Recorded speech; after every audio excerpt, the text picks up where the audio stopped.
Hi, we're Northwestern physical therapy students answering some frequently asked questions. My name is Daniel Comer. I'm a first year in the program. I'm from Syracuse, New York, and I went to the University of Pittsburgh undergrad. Hi, I'm Allie Hyduke. I'm from the northern suburbs of Chicago. I'm also first year in the program and I went to TCU. Hi everyone, my name is Vanya Southville-Laker. I'm a second year in the program. I was originally born in California, but I grew up all around Asia. And I went to Northeastern University for undergrad.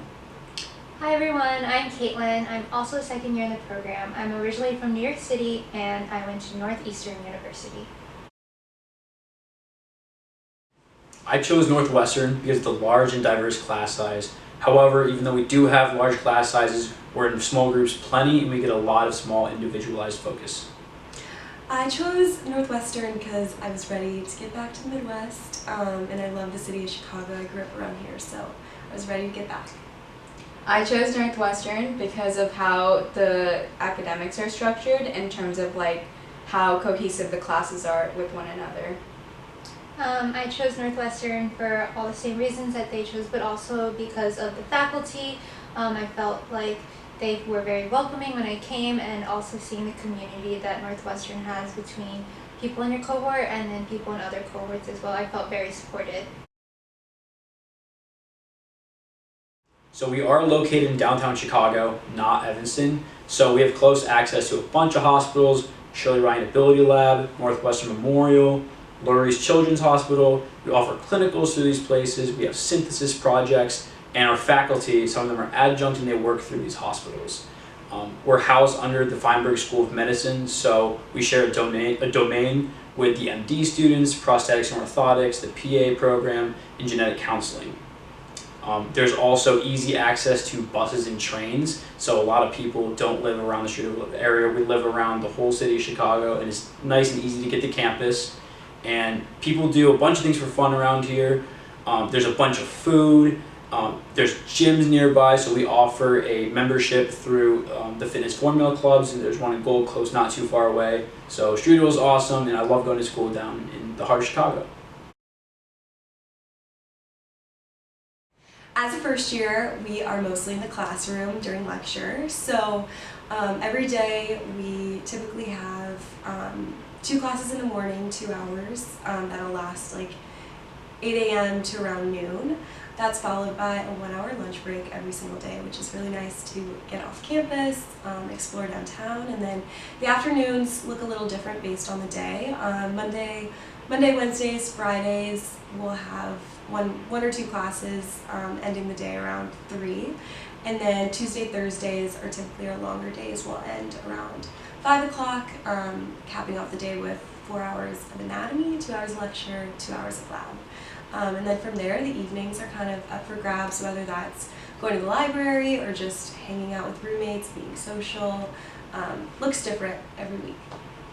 Yeah, as a second year, it's kind of similar, but what differs is when we come in, sometimes we start a little later. Most of our coursework is labs and a lot of practical. We also have 4-hour classes especially with MSK, that can sometimes take up the mornings or the afternoons. We have a lot more lab work in our second years. As a third year, our whole year is spent on clinicals, so we're going to have 2 clinicals back to back. So school is basically a full-time job, so most students typically tend not to take on another job. However, there are people in their first year that may do that, but students tend to wait until their second year and when they've gotten in the flow of everything. So in the second year, we might have Fridays off, just with more flexible time. Like as Vanya said, coming in later, students might do jobs like babysitting, tutoring, rehab techs, baristas, the list goes on. But then also our program offers jobs such as what we are doing with admissions. We also have student workers who help set up rooms that are needed for classes. We have tech workers and communication workers that will help reach out to alumni and do other stuff with our social media page as well. So overall, jobs are not really done by students, but there's jobs offered by our school, and then also part-time jobs students will take around Chicago.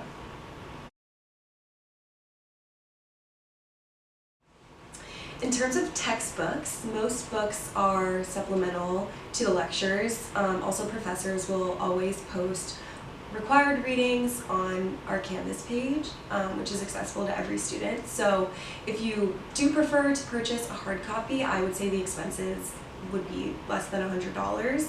The library also has access to all hard copy books.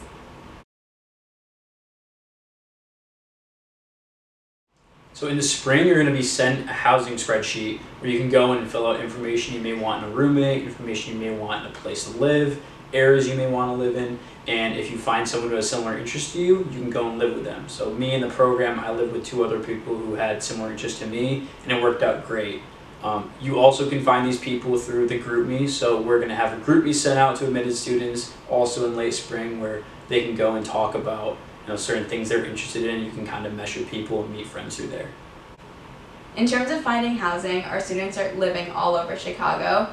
We can find housing on apartments.com or Zillow or any of those places. One thing to note that in Chicago, realtors are free, so that's really great. If you're coming from out of state, you can do FaceTime video tours or coming in and seeing it in person, which is also another option.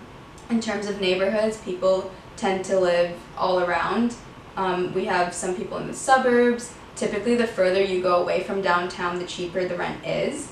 As Dan was saying earlier, a lot of students live with people, so the more students you live with, the cheaper the rent is as well. Our campus, right, as we said earlier, is in the heart of Chicago, so it's very accessible by public transport. So a lot of students tend to want to live near a CTA or a bus station that will come to the city. One thing to note as well is we all get Venture cards, so we have free accessible transportation to the city using our cards throughout Chicago. I know for me, taking public transportation was something I was worried about coming into PT school, but I've been pleasantly surprised by how easy and safe it is. Northwestern will give you, like Vanya said, a Venture card preloaded with money, so that has been incredibly nice. You can use it during the week and on the weekends, and so that is at least one financial thing you don't have to worry about.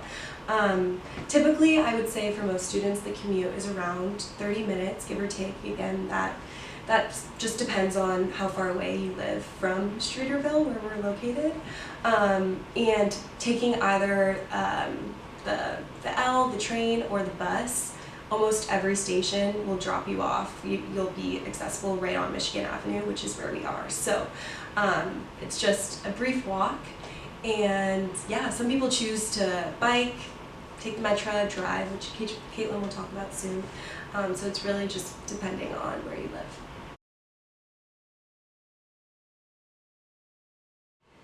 So a large majority of students do not have cars. As Ali mentioned, Chicago is very accessible, so it's not really necessary to have a car. However, some students still drive in because we do have a parking lot that is just a couple blocks away from campus, and it is a little over $570 a year, which is added onto your tuition each school year. So upon entry into the program, we get 3 cards. We get our Northwestern Wild card, we get our Northwestern Feinberg card, then we get a white card that has access to the 645 Michigan building. So that's used after hours to swipe in and out. That also can get us to the 7th floor, which we own because this is a multi-use building. So that's how we get to our floor. The Northwestern Wild card and the Feinberg card can get us into certain places around campus. People usually get in the library after hours or on Sundays when the front doors might be closed. People also use the Northwestern Wild card to get into the cadaver labs over the weekend if they want to study for a practical exam. And when you're in the building, the 645 Michigan building, we have codes on all the doors, all the locker rooms. So people that don't know the codes can't get in, so that's a great thing for safety. In terms of safety around campus, living in any big city, there are a couple rules that you should generally follow, such as walking in big groups. The bigger it is, the better. No walking around with headphones, that's generally safer as well. And then during orientation, we have a Northwestern police officer coming in and kind of gives us a spiel on the general safety precautions we should be aware of, which was really helpful at the beginning. He talked about the different, so we have like these blue light boxes where if you want to, they're all around campus, and if you ever feel unsafe, you can press it and a police officer will be there as soon as possible. We also, this isn't really used and I haven't used it personally, but we have a shuttle service where you can reach out to a police officer and they will, especially if you're studying late in the libraries, and they can take you home, which is also really helpful.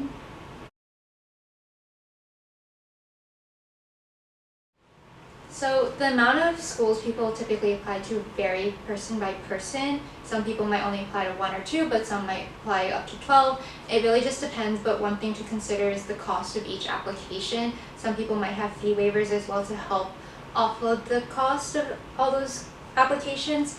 For me, I only applied to around 3 or 4 schools and I came straight from undergrad. I also applied to about 4 schools and I came straight from undergrad. Yeah, I applied to around 6, also came straight from undergrad. And I also applied to around 6, and I also came from undergrad. But that doesn't mean that everyone comes straight from undergrad. People come from all walks of life. People take a few gap years and maybe save up some money from working out in the field to help pay for physical therapy school. For some people, this is their second career. So we have people in the program that have gone through PhDs. We have people that have gone from master's programs. It all depends on what your goals are, and where you come from and how you got into physical therapy.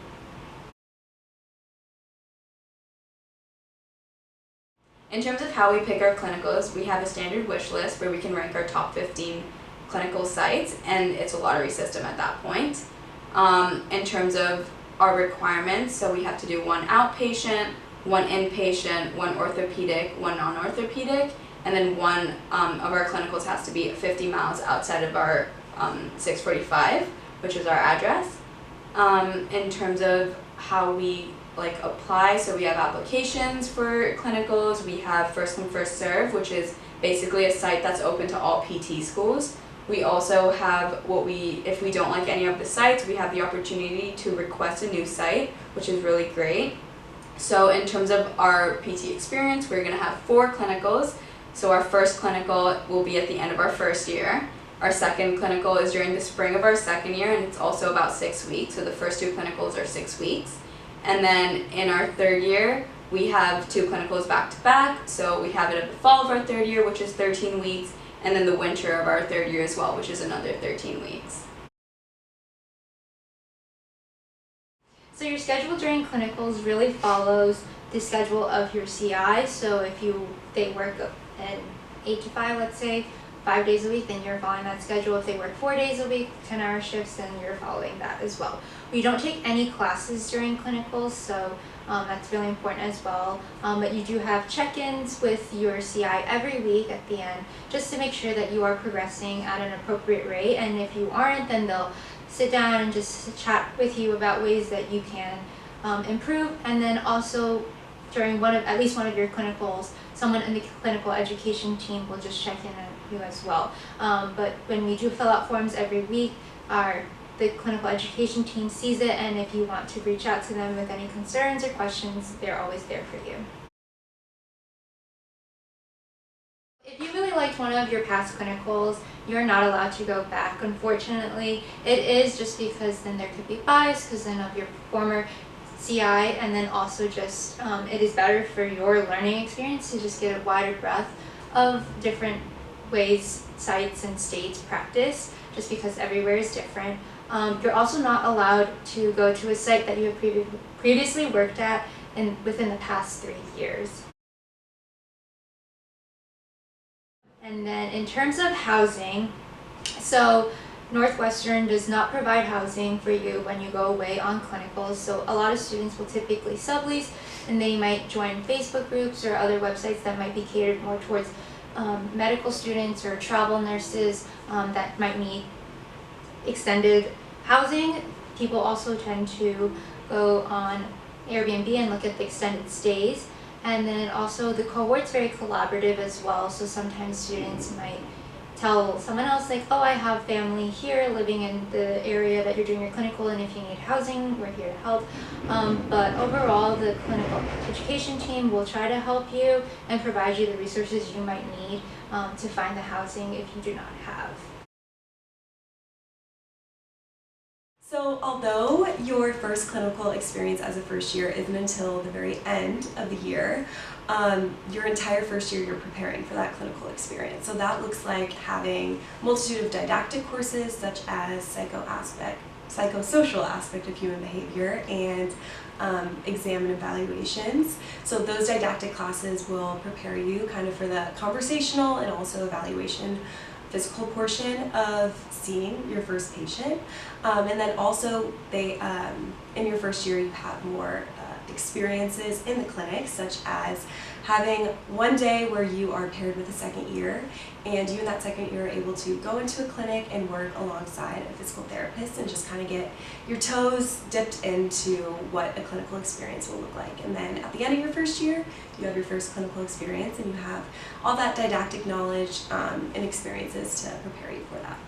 So speaking as a second year on behalf of Vanya and I think we can both agree that we were very prepared for our first clinical despite not having taken all the classes yet, like musculoskeletal dysfunction. But it's nice to know that the CIs know where we are in the curriculum, so you're not pressured to do anything that you haven't learned yet. And as long as you keep an open mind, it is a very enjoyable learning experience.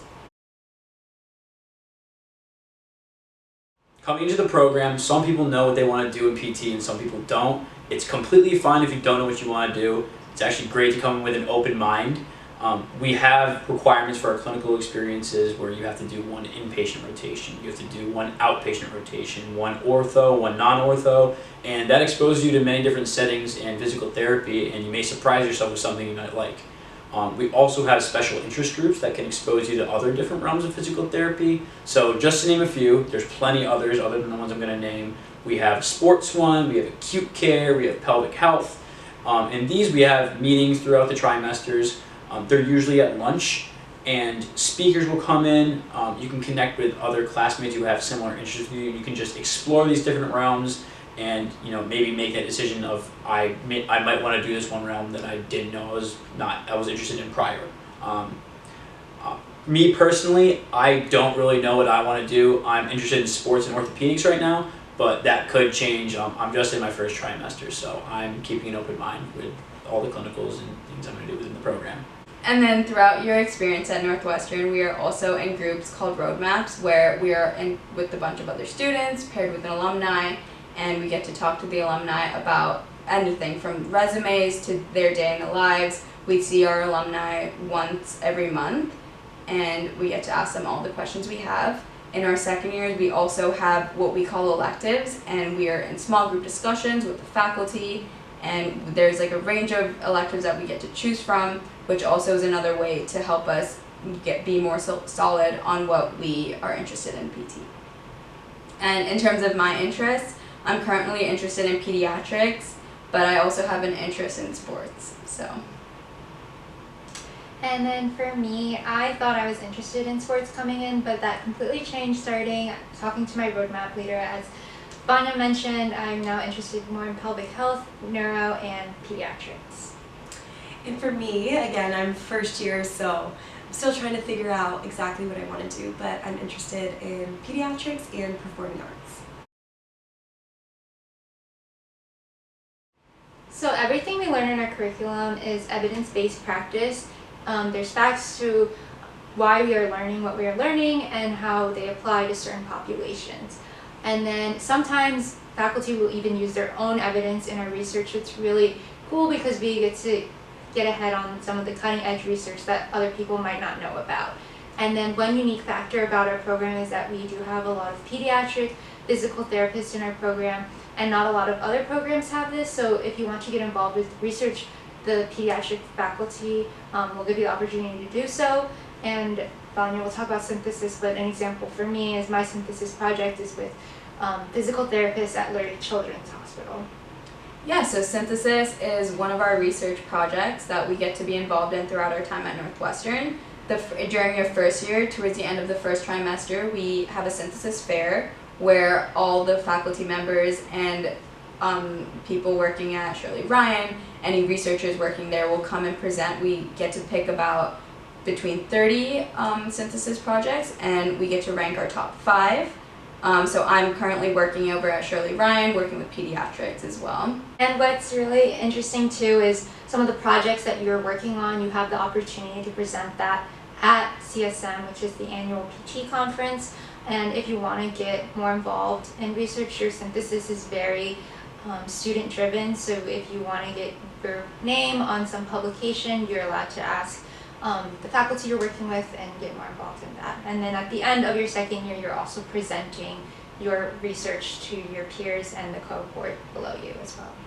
And even if you're not very research oriented, you can pick from a number of synthesis projects where they work on mindfulness strategies or different things like that. So you have an opportunity, and like Caitlin said earlier, it is very student led, so you can pick whichever one you want to do.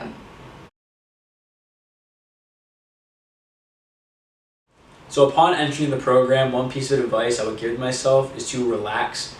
We all got in the program for a reason. We know how to study, so just take a deep breath. We can handle the coursework, and we're all going to get through it.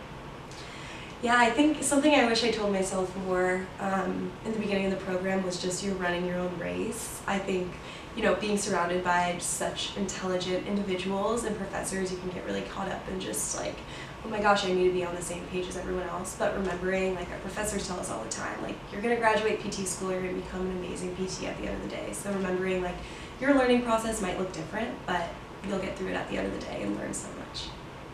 Yeah, one piece of advice I would give my first year self would be to have a better work-life balance. I think at the beginning I was kind of caught up with like what Ali and Dan was saying and very stressed and just wanted to do the best I could. But remembering that we are in Chicago and there's so many fun things to do in Chicago, and I think I've really embraced that in my second year. I've been exploring a lot more and doing a lot more fun things around the city. So that's something I would definitely tell my first year self.